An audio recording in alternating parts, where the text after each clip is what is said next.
Sindaco, il padrone di casa, una commemorazione doverosa e veramente sentita. Certamente una commemorazione doverosa, anche se siamo ancora in emergenza sanitaria, ma grazie alla collaborazione col 51esimo e 5° Reggimento Superga siamo riusciti anche quest'anno ad organizzare questa importante cerimonia, la commemorazione del 103esimo anniversario della battaglia del Solstizio.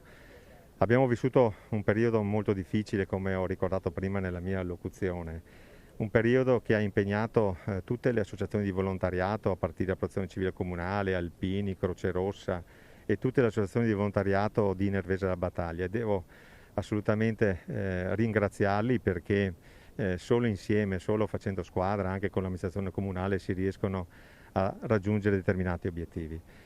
Per tornare alla commemorazione della cerimonia della battaglia del Solstizio, qui alle mie spalle, come vedete, c'è il Sacrario Militare del Montello, che è l'emblema di questa battaglia.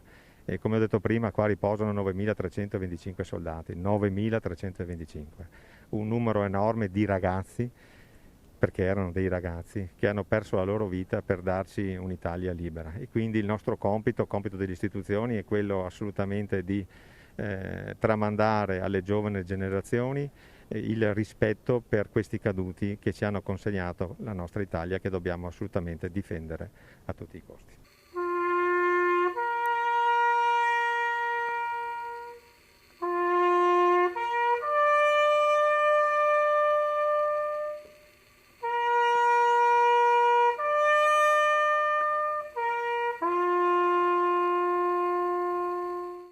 Colonnello, l'aeronautica in questa battaglia del Solstizio ha avuto un ruolo determinante.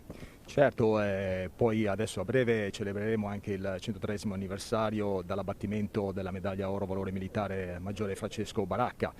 È importante che oggi siamo tutti qui riuniti perché dobbiamo ricordare la memoria è maestra di vita e poi non scordiamoci che i giganti del passato ci hanno lasciato tutto quello che abbiamo. Compresa la libertà, che oggi forse troppo spesso diamo per scontato, ma mi posso assicurare che non lo è. E quindi è importante essere qui, ritrovarci e ricordare tutti quelli che hanno donato la vita proprio per costruire il paese, quel paese che oggi l'Italia è. Ed è doveroso compito da parte nostra tramandarlo alle generazioni future. C'è una stretta legame tra Lugo di Romagna e Nervesa della Battaglia proprio per la presenza del Sacello dedicato all'asso dell'aviazione. Assolutamente sì, perché anche noi siamo gemellati con Nervesa della Battaglia come città e quindi noi tutti gli anni abbiamo questo rapporto che per la manifestazione di Baracca siamo sempre presenti. Anche l'anno scorso, nonostante i problemi del Covid, siamo riusciti a venire su di corsa il 20, mi sembra, di giugno. Abbiamo fatto una toccata e fuga, però da Lugo siamo venuti su per ricordare l'eroe.